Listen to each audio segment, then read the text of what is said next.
मैं सबसे पहले तो सदन के हरसिमरत बहन से शुरू कर पाटिल साहब तक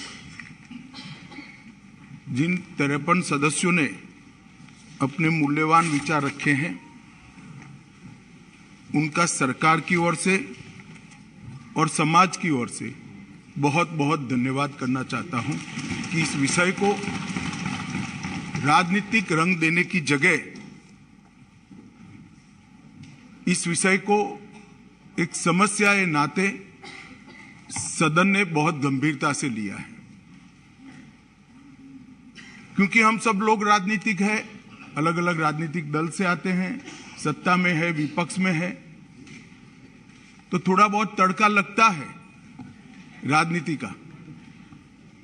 पर उसके तारतम्य को अगर निकाले चर्चा के, तो यहां के हो या वहां के सभी सदस्यों ने इस बात को स्वीकारा है कि गंभीर समस्या है, हमारी नस्लों को बर्बाद करने वाली समस्या है। और अब आगे जाकर ये कारोबार से जो मुनाफा होता है वो आतंकवाद के वित्त पोषण के लिए भी उपयोग में आता है। इसके गंभीर प्रकार के साक्ष्य और सूचनाएं भी तंत्र के पास उपलब्ध हुई हैं। मैं सबसे पहले देश के गृह मंत्री के नाते नरेंद्र मोदी सरकार का संकल्प इस गृह के अंदर दोहराना चाहता हूं। आजादी के अमृत महोत्सव के वर्ष में मोदी जी ने नशा मुक्त भारत का संकल्प समग्र देश के सामने रखा है। और जब से सरकार बनी तब से गंभीरता पूर्वक इस दिशा में ढेर सारी कार्यवाही भी हुई। मैं सदन को फिर से एक बार आश्वस्त करना चाहता हूं कि नरेंद्र मोदी सरकार की ड्रग के कारोबार पर और उसके मुनाफे से आतंकवाद के वित्त पोषण पर जीरो टॉलरेंस की नीति है। और हम सख्ताई से इसको जीरो तक ले जाने के लिए हम प्रयास कर रहे हैं। मान्यवर, ड्रग का प्रचार प्रसार न केवल हमारी आने वाली नस्लों को खोखला करता है, लाखों लाखों परिवारों को बर्बाद करता है और कई प्रकार के सामाजिक दूषण भी, कानून और व्यवस्था से जुड़े हुए भी इससे खड़े होते हैं। आगे मैंने कहा, ऐसे आतंकवाद के वित्त पोषण के लिए भी इसके मुनाफे का जो देश भारत में आतंकवाद को बढ़ाना चाहते हैं, समर्थन देना चाहते हैं, वो इसका उपयोग करते हैं। और देश के अर्थतंत्र के अंदर ये डर्टी मनी की प्रेजेंस देश के अर्थतंत्र को भी खोखला करती है। इसलिए जो नरेंद्र मोदी जी ने, देश के सम्मानीय प्रधानमंत्री जी ने गृह विभाग के सामने एक लक्ष्य रखा है नशा मुक्त भारत का, मैं निश्चित रूप से इस सदन को आश्वासन देना चाहता हूं, आश्वस्त करना चाहता हूं कि लक्ष्य की पूरी परिपूर्ति के लिए हमारी ओर से कोई कसर नहीं छोड़ी। मान्यवर, ये लड़ाई ना केंद्र की है, ना राज्य की है, ना कोई एक विभाग की है। केंद्र सरकार और सभी राज्य सरकार और केंद्र शासित प्रदेशों ने मिलकर ये लड़ाई लड़नी पड़ेगी, क्योंकि इसका परिणाम लाना है तो बहुआयामी लड़ाई लड़े बगैर ये परिणाम नहीं आ सकता है। बॉर्डरों को से भी ड्रग की एंट्री को रोकना पड़ेगा। एयरपोर्ट और बंदरगाहों से भी ड्रग की एंट्री को रोकना पड़ेगा। रेवेन्यू डिपार्टमेंट ने भी सतर्कता के साथ इन टोटो जो योजना बनी है इसका एक हिस्सा बनकर एग्रेसिवली काम करना पड़ेगा। नारकोटिक्स कंट्रोल ब्यूरो और राज्य की एंटी नारकोटिक्स सारी एजेंसियों ने भी एक पेज पर रहकर काम करना पड़ेगा। इसके साथ साथ पुनर्वसन और व्यसन मुक्ति के लिए समाज कल्याण विभाग और हेल्थ डिपार्टमेंट ने भी साथ में रहना पड़ेगा। इसके सभी आयामों को अगर हम एड्रेस करते हैं और सभी आयामों को ये लड़ाई के अंदर एक समान तीव्रता से जोड़ते हैं तभी जाकर हमारा ड्रग फ्री इंडिया का स्वप्न साकार हो सकता है। मान्यवर, ये बहुत महत्वपूर्ण बात है कि ये लड़ाई केंद्र सरकार और राज्य सरकारों ने मिलकर लड़नी है। हमारे संघीय ढांचे में राज्य सरकारें कई सारी पार्टियों की होती है, कई बार केंद्र में भी मिली जुली सरकारें आती हैं, परंतु मैं आज ये बात सदन के सामने स्वीकार करना चाहता हूं कि जहां तक ड्रग के खिलाफ लड़ाई का सवाल है, देश की सभी राज्य सरकारों ने केंद्र सरकार के साथ कंधे से कंधा मिलाकर ये लड़ाई को गंभीरता के साथ लड़ा है। और जो भी योजनाएं गई, जो भी सूचनाएं गई, उसका इरिस्पेक्टिव ऑफ पार्टी पॉलिटिक्स और irrespective of party in power सभी राज्यों ने बहुत अच्छे ढंग से अमल भी किया है। इसलिए कम से कम एक मुद्दा ऐसा है जिसमें तरीकों में थोड़ा बहुत बदलाव राज्य की जियोग्राफिकल सिचुएशन और आर्थिक व्यापार करने की पद्धति को लेकर हो सकता है, तरीकों में बदलाव, परंतु इसमें कोई मतभेद नहीं है, सब एक पेज पर है। मान्यवर, जहां तक बॉर्डर के राज्य हैं, कल सभी बॉर्डर के राज्यों के सदस्यों ने गंभीरता से विषय रखा है। मैं स्पष्ट कर देना चाहता हूं कि बॉर्डर से ट्रेड का सवाल है, पाकिस्तान के साथ अभी कोई ट्रेड हमारा बॉर्डर से नहीं होता है, इससे ड्रग आने का सवाल नहीं है, परंतु इससे हमारी दिक्कतें समाप्त नहीं होती। ड्रोन से आता है, तस्करी से आता है, सुरंगें बनाकर भेज देते हैं, बंदरगाहों के माध्यम से आता है, एयरपोर्ट से माध्यम से आता है। तो व्यापार बंद करने से इस समस्या का समाधान नहीं आया है। समस्या को जहां जहां पर वो लोग अपना नया तरीका ढूंढते हैं उसको हमें नसीहत करना पड़ेगा, समाप्त करना पड़ेगा। मान्यवर, एक बहुत सारे सदस्यों का सुझाव आया, हो गया भैया, आगे मेरा पूरा भाषण समाप्त होने के बाद आप कुछ कह सकते हैं। मान्यवर, जहां तक कानून का सवाल है, ढेर सारे लोगों ने कहा, दादा ने कहा कि इसमें फांसी की सजा होनी चाहिए या नहीं होनी चाहिए, किसी ने कहा कि इसको कठोर बनाना चाहिए। मैं भारत सरकार की नीति बहुत स्पष्टता से इस सदन के माध्यम से देश की जनता के सामने रखना चाहता हूं। जो दादा आपको भाषण करना है तो मैं बैठ जाता हूं, 10 मिनट बोलिए। इतने सीनियर सांसद होकर बीच में टोका टोकी करना ना आपकी उम्र के लिए अच्छा है ना आपकी सीनियोरिटी के लिए अच्छा है। मैं बैठ जाता हूं, आप भाषण करिए 10 मिनट प्लीज। माननीय गृह मंत्री जी, माननीय गृह मंत्री जी, हर बार नहीं करनी चाहिए, विषय की गंभीरता को समझना चाहिए, तो बोले नहीं होते। आप इतना क्रोधित क्यों होते हैं? क्रोधित नहीं होता हूं भैया, समझाता हूं। कई बार समझाना पड़ता है बड़ों को भी। मान्यवर, जहां तक कानून का सवाल है, मैं इस सरकार की नीति को बहुत स्पष्ट करना चाहता हूं।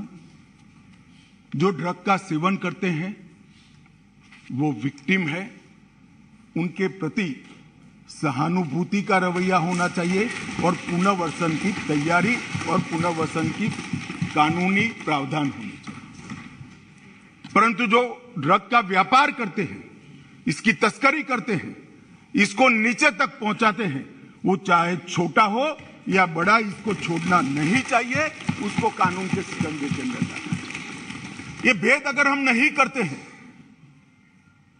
तो कभी कभार हम विक्टिम के साथ ही दुर्व्यवहार करेंगे। जो बच्चा इसमें फंस गया है, जो युवा फंस गया है, उसको वापिस आने के लिए और समाज इसको फिर से स्वीकार ले, इस प्रकार का सामाजिक माहौल बनाने की भी हम सभी सदस्यों की जिम्मेदारी है। माननीय सरकार की तो है ही, जैसे पाटिल साहब ने कहा, व्यसन मुक्ति केंद्रों से लेकर इनके रिहेबिलिटेशन सेंटर से लेकर सारी चीजें बहुत बनाई गई, मैं बताऊंगा आगे।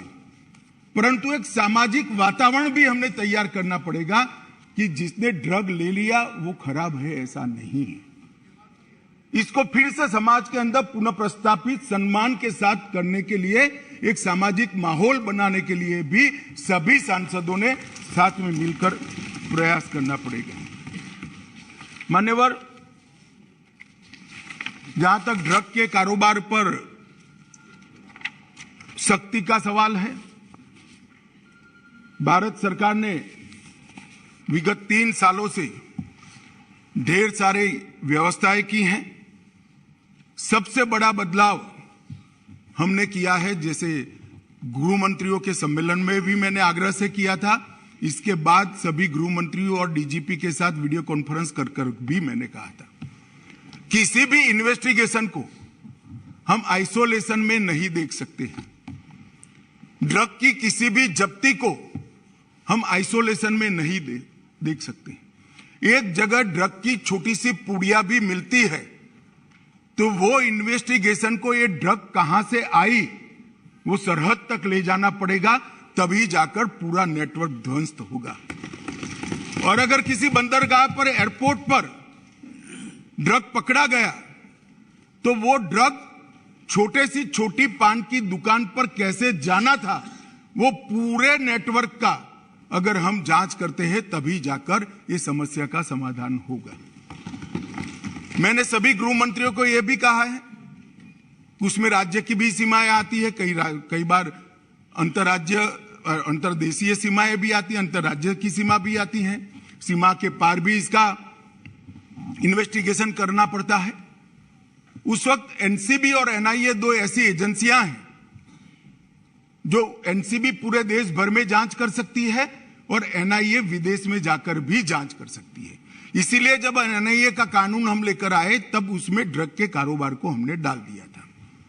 और मान्यवर, मैंने सभी राज्यों के मुख्यमंत्रियों को विनती किया था कि अगर आपके राज्य में कोई ऐसा केस है जिसके टॉप टू बॉटम और बॉटम टू टॉप इन्वेस्टिगेशन करते वक्त राज्य की सीमाएं लांघनी पड़ती है, तो आप निसंकोच एनसीबी की मदद ले सकते हैं।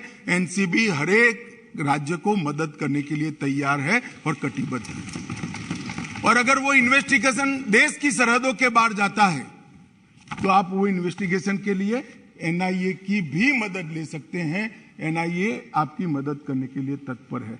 और मुझे आनंद है मान्यवर, लगभग 42 इन्वेस्टिगेशन राज्यों ने एनसीबी या एनआईए को दिए हैं और सफलतापूर्वक पूरे नेटवर्क को ध्वस्त करने के लिए आज तीनों एजेंसियां, राज्य की, एनआईए और एनसीबी आगे बढ़ रही है और इसके बहुत अच्छे परिणाम भी हमने मिले हैं। और राज्य के सहयोग से केंद्र का नारकोटिक्स के सामने लड़ने की गति भी दुगनी हुई है और उत्साह भी दुगना हुआ है। मान्यवर, एनसीबी और एनआईए को जो केस सौंपे गए, वो केसों को हमने राज्य की एजेंसियों को साथ में रखकर भी इन्वेस्टिगेट किया है। मान्यवर, अभी एक गोल्डन ट्रायंगल और गोल्डन क्रिसेंट का उल्लेख आया। मैं थोड़ा अप्रोच बदलने की बात करता हूं। एक गोल्डन ट्रायंगल जिसमें दक्षिण पूर्व एशिया के देश हैं, गोल्डन क्रिसेंट, ईरान, अफगानिस्तान और पाकिस्तान है। ये ड्रग के व्यापारियों ने उसको गोल्डन ट्रायंगल और गोल्डन क्रिसेंट नाम दिया है। मैं जब भी बैठक में इन क्षेत्रों का शब्द प्रयोग करता हूं तब डेथ ट्रायंगल और डेथ क्रिसेंट कर ही करता हूं। ये मौत का व्यापार करने वाले, हो सकता है वो गोल्डन ट्रायंगल हो नशे के कारोबारियों के लिए, हमारे लिए नहीं होना चाहिए। और ये हमारे अप्रोच के अंदर बदलाव समग्र दुनिया के सामने बहुत बड़ा संदेश भेजेगा। मान्यवर, नारकोटिक्स के खिलाफ भारत सरकार के गृह विभाग ने जो लड़ाई, भारत सरकार के वित्त विभाग ने जो लड़ाई छेड़ी है, और इसमें समाज कल्याण विभाग और स्वास्थ्य विभाग हमारी मदद में है। इसमें हमने जीरो टॉलरेंस की नीति अपनाई है। इसके 3 हिस्से हमने रखे हैं। संस्थागत संरचना की मजबूती, जो इंस्टीट्यूशंस हैं इसको स्ट्रॉन्च करना, जवाबदेह करना और सतत मॉनिटरिंग से उसको अलर्ट रखना। सभी नार्को एजेंसियों का, जिसमें स्टेट की नार्को एजेंसी भी आती है मान्यवर, और केंद्र की भी सभी डिपार्टमेंट आते हैं, उनका सशक्तिकरण और समन्वय, उनको एम्पावर करना और सबके बीच में कोऑर्डिनेशन बनाना, और एक विस्तृत अभियान जागरूकता और पुनर्वसन के लिए हाथ में लेना। ये 3 विभागों में ये लड़ाई की संरचना गृह विभाग ने की है, क्योंकि मान्यवर ये सीमा रहित अपराध है। ये अपराध की कोई सीमा ही नहीं। कहीं से बैठकर कोई इसका व्यापार कर रहा है और बच्चे हमारे फंस रहे हैं, नस्लें हमारी बर्बाद हो रही। तो जब तक कोऑपरेशन, कोऑर्डिनेशन और कोलैबोरेशन नहीं होता है, हम इस लड़ाई को जीत नहीं सकते हैं। तो 3 स्तर पर, त्रिसूत्रीय फॉर्मूला पर हम आगे बढ़े हैं, और ये तीनों सूत्रों पर होल ऑफ गवर्नमेंट अप्रोच से आगे बढ़े हैं। ये किसी एक डिपार्टमेंट की लड़ाई नहीं है, किसी एक सरकार की नहीं है। राज्य सरकार हो या केंद्र सरकार, उसके सभी डिपार्टमेंट ने साथ मिलकर और देश की सभी सरकारों ने साथ में मिलकर ये लड़ाई को लड़नी है। मान्यवर, हमने जो प्रमुख इनिशिएटिव लिए हैं, इसमें संस्थागत संरचना की मजबूती के लिए मैं बात करना चाहूंगा। 2019 में हमने 4 स्तरीय एनकोड की स्थापना की है। एक शीर्ष स्तरीय एनकोड है, इसके बाद में एग्जीक्यूटिव कार्यकारी स्तर पर एनकोड समिति है, उसके बाद में राज्य स्तरीय एनकोड समिति बनी है, और इसके बाद में जिला स्तरीय एनकोड समिति बनी है। तो जिला से लेकर केंद्र तक ये एनकोड समितियों के माध्यम से एक समन्वय स्थापित किया है, और केंद्र में भी नीति निर्धारण करने वाले लोग और एग्जीक्यूशन करने वाले लोग, इसके लिए भी शीर्ष स्तरीय कमेटी और कार्यकारी समिति, इस प्रकार के 2 हिस्से हमने किए हैं। अभी 5वीं शीर्ष स्तरीय एनकोड कमेटी की बैठक हुई थी, मैंने ही इसकी अध्यक्षता की थी, और ढेर सारे फैसले हमने लेकर नीचे राज्यों को पहुंचाए हैं। अब वो जिले तक परकोलेट हो गए। मगर इस स्तर पर मैं सभी राज्य के मुख्यमंत्रियों को भी सदन के माध्यम से निवेदन करना चाहता हूं। ढेर सारे राज्यों ने, लगभग 100% राज्यों ने राज्य स्तरीय एनकोड समिति बना ली है। इसकी मीटिंग्स भी होती है, इसकी मिनट्स भी आती है, और वहां पर केंद्रीय एजेंसियों के प्रतिनिधियों को बिठाते भी है, चर्चा भी करते हैं। परंतु सबसे महत्वपूर्ण जो है, जिला स्तरीय संरचना का, डिस्ट्रिक्ट लेवल पर जब तक डीसीपी और कलेक्टर इकट्ठा बैठकर, समाज कल्याण अधिकारी इकट्ठे बैठकर और हेल्थ डिपार्टमेंट का बंदा इकट्ठा बैठकर जिला स्तर पर इसकी मीमांसा नहीं करेंगे, ये हमारी लड़ाई सफल नहीं होने वाली। आज तक देश के सिर्फ 32% जिलों में, हम 1.5 साल से प्रयास कर रहे हैं, 32% जिलों में ही समिति बनी है। इस सदन के माध्यम से मैं देश भर के सभी राज्यों के मुख्यमंत्रियों को और केंद्र शासित प्रदेश के सभी सरकारों को, एलजी को, एडमिनिस्ट्रेटर्स को निवेदन करना चाहता हूं कि आप स्वयं व्यक्तिगत स्तर पर इंटरेस्ट लेकर आप अपने अपने राज्य में जिला स्तरीय एनकोर समिति की रचना करें। जिस दिन राज्य के, देश के सभी जिलों में जिला स्तरीय एनकोर समिति बन जाएगी और राज्य स्तरीय एनकोर समितियों को उसका फीडबैक मिलेगा, ये लड़ाई हमारी बहुत मजबूत हो जाएगी। एनकोर नोडल एजेंसी के तौर पर हमने मान्यवर एनसीबी को रखा है।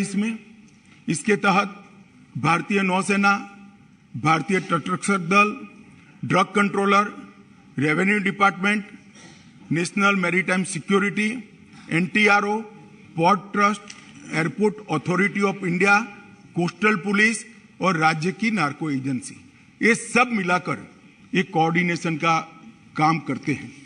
इसके लिए मान्यवर हमने एक एनकोड पोर्टल भी बनाया है जो एनसीबी चलाती है। एनकोड पोर्टल का काम डेटा इंटीग्रेशन का है। नॉलेज मैनेजमेंट सिस्टम के रूप में एनकोड पोर्टल बन गया है और अब बहुत अच्छा काम कर रहा है। राज्य स्तर के एनकोड तंत्र के भी सभी 4 राज्य स्तरीय हितधारक इसके मेंबर हैं मान्यवर, और बहुत सारी एजेंसियों के तालमेल को इस एनकोड पोर्टल के माध्यम से सुचारू रूप से हमने नीचे तक पहुंचाया है। 2 साल हो गए हैं पोर्टल बने हुए। 2 साल में हमने बहुत अच्छे परिणाम, बड़ी बड़ी जब्तियां ये पोर्टल के माध्यम से की है और पोर्टल पर ढेर सारी जानकारियों को भी डाला है। अधिकृत एजेंसियों के सारे नंबर डाले गए हैं, समस्त जानकारियां डाली है। भारत सरकार ने किए हुए सारे एमओयू डाले हैं, द्विपक्षीय समझौतों को डाला है। प्रशिक्षण कैलेंडर जो देश भर का है, लॉयर्स का प्रशिक्षण कैलेंडर, इन्वेस्टिगेटर का प्रशिक्षण कैलेंडर और पुनर्वसन का काम करने वाले सोशल वेलफेयर के अधिकारियों का प्रशिक्षण कैलेंडर, उसको भी डाला है। कुछ लैंडमार्क जजमेंट जो प्रो प्रोसिक्यूशन है उसको भी वहां डाला है। एनुअल रिपोर्ट भी वहां डाल दी जाती है। एनसीबी की हैंडबुक जो क्या करना चाहिए और क्या नहीं करना चाहिए इसके लिए है, वो भी हमने इस पर डाला है।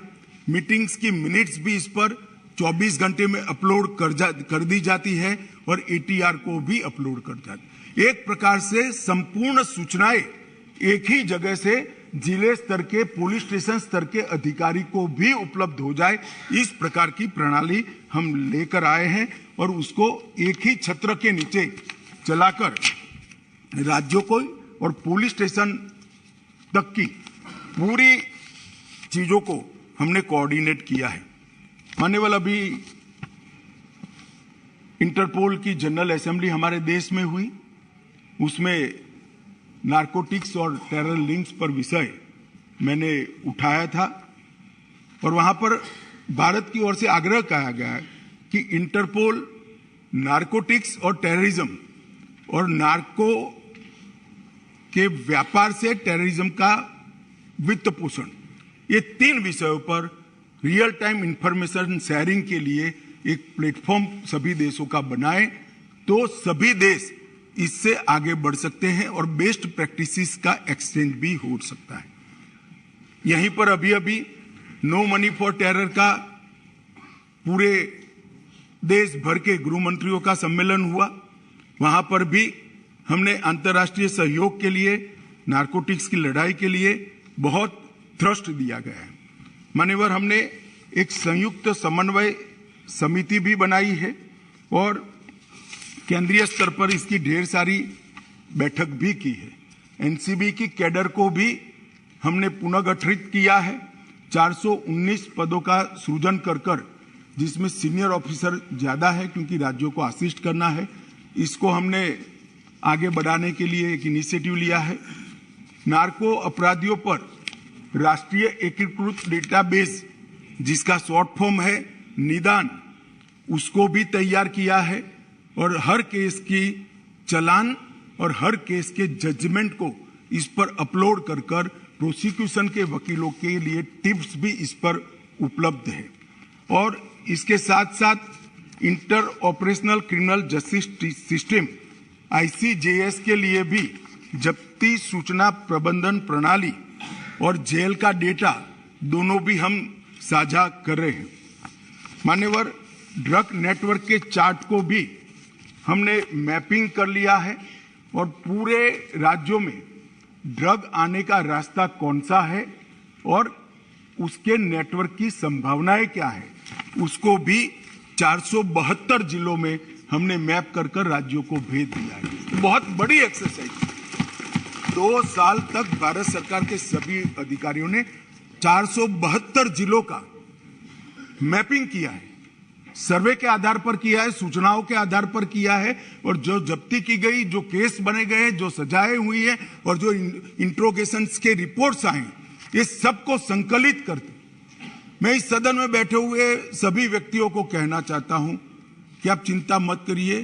कितना भी बड़ा अपराधी है, 2 साल में स्थिति ऐसी आने वाली है, इसकी जगह जेल की सलाखों के पीछे।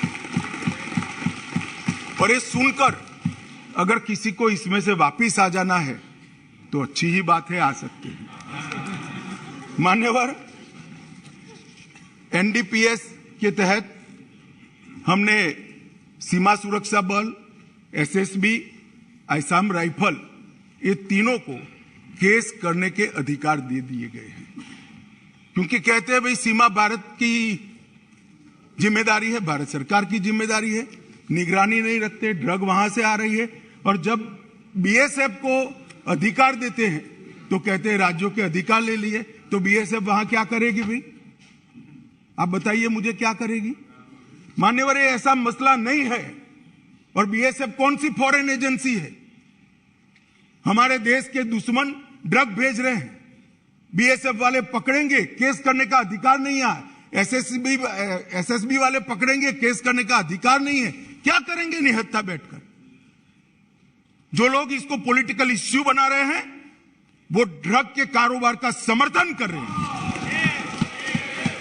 एजेंसियां निहत्थी होकर काम नहीं कर सकती। मान्यवर, एजेंसियों को अधिकार देना पड़ेगा, और मेरा स्पष्ट मानना है कि एजेंसियों को अधिकार देना चाहिए। हमारी एजेंसियों पर, देश की एजेंसियों पर, देश का संसद को अगर भरोसा नहीं है तो किस हिम्मत से वो काम करें? मान्यवर, इसी तरह से भारतीय तटरक्षक और सारे जो कोस्टल पुलिस स्टेशन बने हैं राज्यों के, उसको भी अधिकार दिया है। रेलवे प्रोटेक्शन फोर्स को भी हमने अधिकार दिया है। और NIA को दुनिया भर में अगर हमारे देश में ड्रग के कारोबार से जुड़ी हुई कोई भी इन्वेस्टिगेशन करनी है तो आज NIA दुनिया भर के देशों में जाने के लिए इसी संसद ने उसको सशक्त किया है, अधिकार दिया है और एम्पावर किया है। मान्यवर, फाइनेंशियल इन्वेस्टिगेशन के लिए भी हमने ढेर सारे एक्सपर्ट्स हायर किए हैं। वित्तीय दस्तावेजों के विश्लेषण और उस पर से तारण निकालने के लिए ढेर सारी एक्सपर्ट्स की टीम भारत सरकार के गृह विभाग ने हायर की है। रेवेन्यू डिपार्टमेंट ने कई ऐसे सारे सॉफ्टवेयर बनाए हैं जिससे सॉफ्टवेयर के आधार पर ही इसको पकड़ा जा सके। और अभी अभी जो जिक्र करते थे कि गुजरात की बंदरगाह से 3000 किलो नशा पकड़ा गया, जो आज तक का सबसे बड़ा कैच है, वो कस्टम के सॉफ्टवेयर एनालिसिस के आधार पर ही पकड़ा गया। और मान्यवर, अभी कुछ सदस्य पढ़ रहे थे, मैं इस पर कोई टिप्पणी करना नहीं चाहता, सिर्फ एक दृष्टिकोण के बदलाव की विनंती करना चाहता हूं। किस राज्य में से सबसे ज्यादा ड्रग्स पकड़े गए, उसका मतलब हम ये ना निकाले कि वो राज्यों में सबसे ज्यादा ड्रग है। इसका मतलब ये है कि वो राज्य सबसे ज्यादा काम करता है और पकड़ता है। अगर पकड़ते ही नहीं है तो कुछ नहीं पकड़ा जाएगा, तो फिर पंजाब में ड्रग ही नहीं है। अगर पकड़ना नहीं है तो आंकड़े अच्छे ही हो जाएंगे। मगर क्या इस शुतुरमुर्ग नीति से हम देश को बचा सकते हैं? नहीं बचा सकते। हमारा मुंह मिट्टी में डालने से आंधी नहीं चली जाती मान्यवर, आंधी को फेस करना पड़ता है, सीने पे झेलना पड़ता है। बैठ जाओ बैठ जाओ बैठ जाओ बैठ जाओ बैठ जाओ